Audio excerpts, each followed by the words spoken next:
అందరికీ హాయ్, బాగున్నారా? బేసిక్గా స్టార్ట్ చేసే ముందు ఒకటి చెప్తా. హనుమంతుడు ఉన్న చోట జై హనుమాన్ అన్న తర్వాత మన పని మొదలెడతాం, అవునా? శ్రీరాముడు ఉన్న చోట జై శ్రీరామ్ అన్న తర్వాత మన పని మొదలెడతాం, అవునా? అలాగే బాలయ్య బాబు గారు ఉన్న చోట జై బాలయ్య అన్న తర్వాతే మన స్పీచ్ మొదలెడతాం. ఒక్కసారి జై బాలయ్య అనండి. ఇప్పుడు బాలకృష్ణ గారి గురించి మాట్లాడుకునే ముందు మనం ఒకరి గురించి ఈరోజు మాట్లాడుకోవాలి. ప్రపంచంలో మనం ఏ మూలన ఉన్నా నేను తెలుగువాణ్ణి అని గర్వంగా ధైర్యంగా చెప్పుకుంటున్నాము అంటే ఆ గర్వం పేరు, ఆ ధైర్యం పేరు నందమూరి తారక రామారావు గారు. శ్రీరాముడు, శ్రీకృష్ణుడు ఈ దేవుళ్ళు ఎలా ఉంటారో మనకు తెలియదు, కానీ రామారావు గారు ఆ పాత్రలు వేసినప్పటి నుంచి శ్రీకృష్ణుడుగా ఆయన ఫోటోలే ఇంట్లో పెట్టాం, శ్రీరాముడుగా ఆయనకే చేతులెత్తి దండం పెట్టాం, అవునా కాదా? అలాగే మీరందరూ గమనించినట్టయితే మీ రామారావు గారి గురించి చెప్పాలంటే నాకు అంటే చిన్నప్పటి నుంచి ఆయన సినిమాలు ఎన్నో చూసి పెరిగా. మీరు బొబ్బిలి పులి అనే ఒక సినిమా చూసారా? మీరు లాస్ట్లో ఒక 15 నిమిషాల కోర్టు సీన్ ఉంటుంది, అది ఒక్కటి చూడండి చాలు. ఆయన గాంభీర్యం, ఆయన బాడీ లాంగ్వేజ్, ఆయన డైలాగ్ మాడ్యులేషన్, అలాంటి వ్యక్తిని పుట్టిన ప్రతి ఒక్కరూ స్మరించుకోవడం తప్ప మళ్ళీ అలాంటి నటులు, అలాంటి నాయకులు మళ్ళీ పుట్టరు. అలాంటి రామారావు గారి గురించి ఈరోజు బాలకృష్ణ గారి సమక్షంలో ఆయన 101వ జయంతి సందర్భంగా స్మరించుకోవటం నిజంగా అదృష్టంగా భావిస్తున్నాను sir. Thank you so much. Telugu జాతి గౌరవాన్ని రామారావు గారు కాపాడితే రామారావు గారి గౌరవాన్ని ఒక పక్క దమ్మున్న సినిమాలు చేస్తూ ఇంకో పక్క నిజాయితీ గల రాజకీయాలు చేస్తూ కాపాడుకుంటూ వస్తున్న వ్యక్తి మన నందమూరి బాలకృష్ణ గారు. నందమూరి బాలకృష్ణ గారు మీరందరూ గమనించినట్లయితే చాలామంది బాలకృష్ణ గారు ఎవరినో కొట్టారు, బాలకృష్ణ గారు ఎవరినో తిట్టారు అని రాస్తుంటారు. కానీ బాలకృష్ణ గారు కొన్ని వేల మంది పేద ప్రజల బతుకులు నిలబెట్టారు, అది రాయాలి. సినిమాలు, రాజకీయాలు చేయటం పెద్ద విషయం కాదు, కానీ బసవతారకం అనే ఒక క్యాన్సర్ హాస్పిటల్ ద్వారా ఎంతో మంది పేదవాళ్ళకి సహాయం చేయడం అనేది నిజంగా చాలా చాలా పెద్ద విషయం, చాలా గొప్ప విషయం. ఈ సమాజంలో ఎంతమందికి భయం, బాధ్యత ఉన్నాయో నాకు తెలియదు, కానీ బాలకృష్ణ గారితో పనిచేసే ప్రతి ఒక్కరికి ఆ భయం, బాధ్యత రెండూ ఉంటాయి, ఇదైతే షూర్. అంటే బాలకృష్ణ గారి సినిమాలు చాలామందికి చాలా ఇష్టం ఉంటాయి, నాకు చాలా సినిమాలు ఇష్టం. అందులో సార్ బొబ్బిలి సింహం అనే ఒక సినిమా సార్. మీరు వైట్ అండ్ వైట్ పంచకట్టుతో నడుచుకుంటూ వస్తుంటే వెనక శ్రీరాముడి శ్లోకం వస్తుంటుంది. మీనా గారు మిమ్మల్ని అలా చూస్తూ ఉండిపోతారు. నాకు తెలిసి రామారావు గారి తర్వాత మళ్ళీ పంచకట్టులో అంత అందంగా ఉండే హీరో మన బాలకృష్ణ గారు. నిజంగా మీరందరూ అదృష్టవంతులు, ఎందుకంటే ఒక జనరేషన్ వాళ్ళు మాకు గుర్తుండిపోయే సినిమాలు కావాలి అని అడిగారు. ఆదిత్య 369, అలాగే భైరవ దీపం ఇలాంటి సినిమాలు మీకు ఇచ్చారు. ఒక జనరేషన్ వాళ్ళు మేము తొడగొట్టే సినిమాలు కావాలని అడిగారు.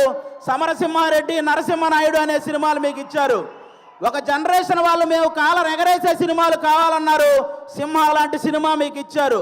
ఇంకొక జనరేషన్ వాళ్ళు మేము మీసం తిప్పే సినిమా కావాలన్నారు, లెజెండు, అఖండ, భగవంత్ కేసరి ఇలాంటి సినిమాలు మీ అందరికీ ఇచ్చారు. జనరేషన్లో మారిన బాలకృష్ణ గారి ఎనర్జీ ఏంట్రా బాబు అలా ఉందని అడుగుతుంటారు. జనరేషన్లో మారితే మనుషులు మారుతారు, టెక్నాలజీలు మారుతాయి. బాలయ్య బాబు గారి ఎనర్జీ ఎందుకు మారుతురా బ్లడీ ఫూల్ అని చెప్పండి.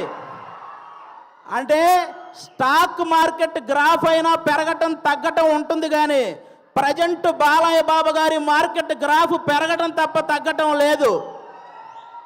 అంటే అటుపక్క సినిమాల్లో అన్స్టాపబుల్, ఓటీటీలో అన్స్టాపబుల్, రాజకీయాల్లో అన్స్టాపబుల్, సేవ చేయడంలో అన్స్టాపబుల్, అనవసరంగా దూరిన వాడిని కొట్టడంలో అన్స్టాపబుల్, అవసరం అని అడిగిన వాడికి పెట్టడంలో అన్స్టాపబుల్. అలాంటి బాలకృష్ణ గారు ఈరోజు మా గ్యాంగ్స్ ఆఫ్ గోదావరి ఈవెంట్కి రావటం నిజంగా మా గ్యాంగ్స్ ఆఫ్ గోదావరి కలెక్షన్లు కూడా అన్స్టాపబుల్గా ఉండాలని మనస్ఫూర్తిగా కోరుకుంటున్నాను.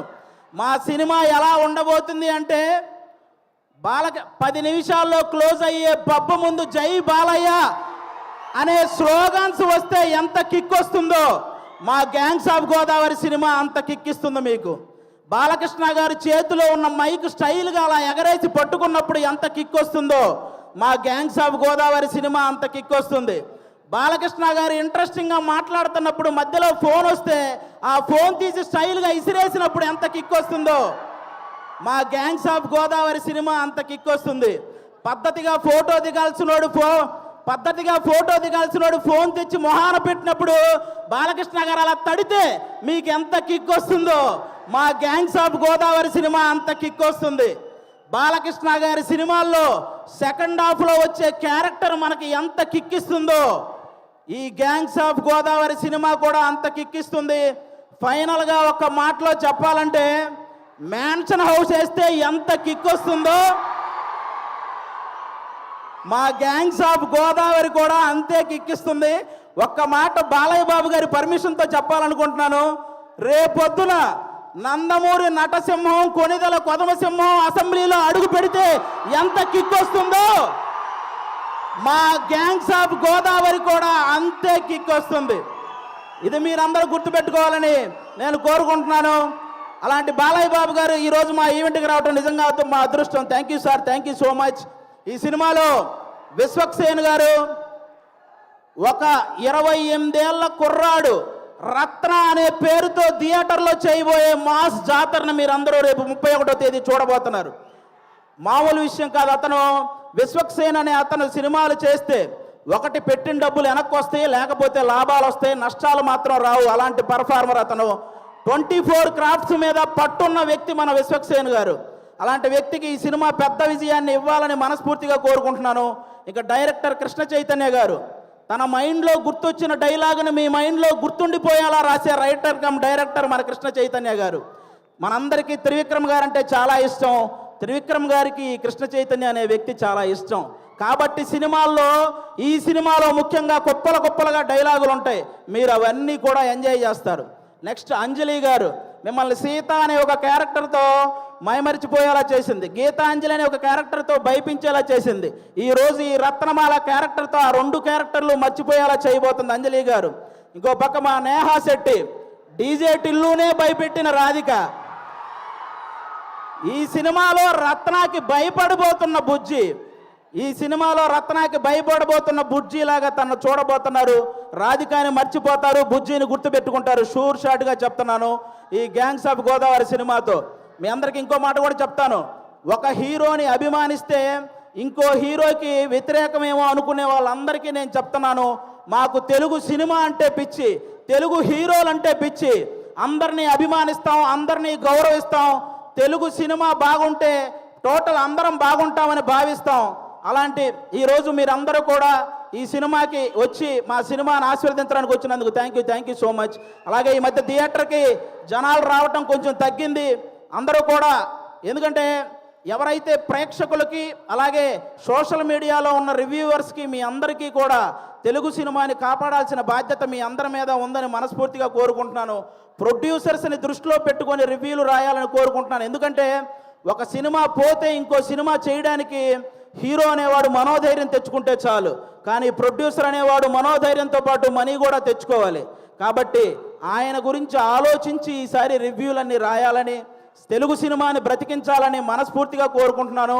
Once again thank you sir. Balakrishna గారు,